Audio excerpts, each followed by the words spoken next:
नमस्कार दोस्तों, सभी लोगों को प्रणाम। पहला आज आगे आगे की रामायण आप लोगों के सामने।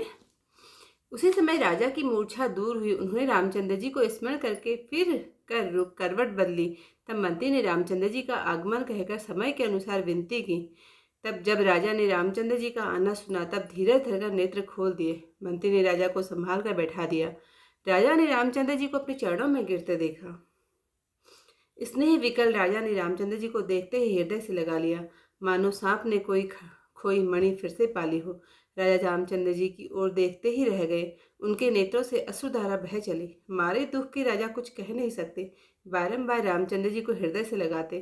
राजा अपने मन ही मन विधाता से यह मनाते हैं कि रामचंद्र जी वन को न जाएं। फिर महादेव जी का स्मरण करके प्रार्थना करने लगे, हे सदाशिव, मेरी विनती सुनिए। आप शीघ्र प्रसन्न होने वाले और अवघड़ दानी हैं। मुझको अपना जीवन दीन भक्त जानकर मेरा संकट दूर कीजिए। अब आपके अंतःकरण के प्रेरक हैं। आप रामचंद्र जी को ऐसी बुद्धि दीजिए कि वे मेरे वचन को न मानकर घर पर ही रह जाए और शील व स्नेह को छोड़ दे। इससे चाहे जगत में अपकीर्ति हो और सुयस का नाश हो, मैं नरक में गिरूं और स्वर्ग छूट जाए, चाहे वह दुस्सह दुख मुझे सहने को मिले, परंतु राम मेरी आंखों से ओट न हो। राजा इस प्रकार मन में सोच रहे हैं, बोलते नहीं। उनका मन पीपल के पत्ते के समान कांप रहा है। राम जी ने पिता को प्रेम के वश जानकर मन में अनुमान करके ही माता कुछ कह न बैठे, देश काल और अवसर के अनुसार विचार कर नम्र वचन कहे, हे पिताजी, ठिठाई करके मैं कुछ कहता हूँ, उसमें जो अनुचित हो सो लड़कपन जानकर क्षमा करिएगा। इस अत्यंत तुच्छ बात के लिए आपने इतना दुख पाया, यह बात मुझसे कहकर किसी ने पहले नहीं जनाई। स्वामी को इस दशा में देखकर माता से मैंने पूछा। उनके सत्य बात सुनकर मेरे अंग शीतल हो गए। हे पिताजी, मंगल के समय प्रेम के वश होकर उस सोच को छोड़कर प्रसन्न हृदय से आज्ञा दीजिए। यह कहकर प्रभु रामचंद्र जी शरीर से पुलकित हो गए। इस पृथ्वी पर उसी का जन्म धन्य है जिसके चरित्र को सुनकर पिता को परम आनंद हो। चार पदार्थ उसकी हथेली पर हैं, जिसे अपने पिता के प्राणों से प्यारे हैं। अपनी उनकी आज्ञा पाकर, जन्म का फल पाकर मैं जल्दी लौट आऊंगा। मुझको आज्ञा दीजिए, माता से विदा मांगाऊं, फिर आपके चरण छूकर वन को चला जाऊंगा। इस प्रकार कहकर रामचंद्र जी वहां से चल दिए। राजा ने दुख के मारे कोई उत्तर न दिया। यह बड़ी तीखी बात पुरी में ऐसी जल्दी फैल गई जैसे डंक मारते ही बिच्छू का विष शरीर में चढ़ जाता है। सुनकर सब स्त्री पुरुष ऐसे व्याकुल हो गए मानो आग को देखकर बेली और वृक्ष कुम्हला गए हों। जो जहाँ सुनता है वहीं सिर धुनने लगता है। सबको बड़ा दुख हुआ, मन में धीरज नहीं होता। सबके मुख सूखने लगे, आंखों से आंसू बहने लगे। दुख हृदय में नहीं समाता, मानो करुणा की सेना अयोध्या में डंका बजाकर उतरी हो। बात बनाकर विधाता ने बिगाड़ दी। जहां तहां जहां कैकई को लोग गाली देने लगे कि इस पापिन को क्या सूझी जो इसने छाए हुए घर पर आग लगा दी।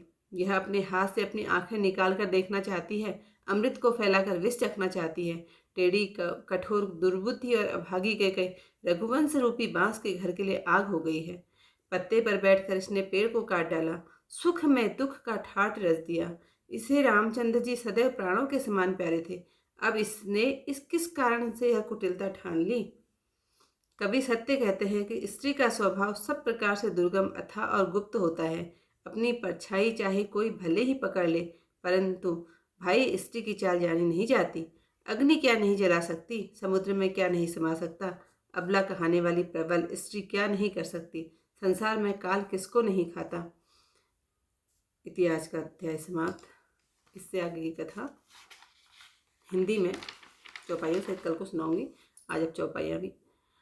अपनी वाकनी राम पगुधारे, धरि धीरज तब नयन उधारे, सचिव समारी राव बैठारे, चरण परत निपुराम निहारे, लिए स्नेह विकल उरलाई, गए मनि मनहु फनिक फिरि पाई, राम ही जितई तहु नर नाहु, चला विलोचन वारी प्रभाहो, सो कवि वस कहु कहे न पारा, हृदय लगावत बारहि बारा, विधि मनाव राव मन माही, जेहि रघुनाथ न कानन जाहि, सुमिरि महेश कहई निहोरी, विनति सुनहु सदा शिव मोरी, आसुतोष तुम अवढर दानी, आरति हरऊ दीन जन दानी, तुम प्रेरक सब कै हृदय, सोमति राम ही देहु, वजन मोर तजि रहई घर, परिहरि सील स्नेहु, अजस हो जग सुजसु साहु, नरक परो वरु, सुरपुर जाओ सब दुख दुसह सहावहु मोहि, लोचन ओट राम जनि होई।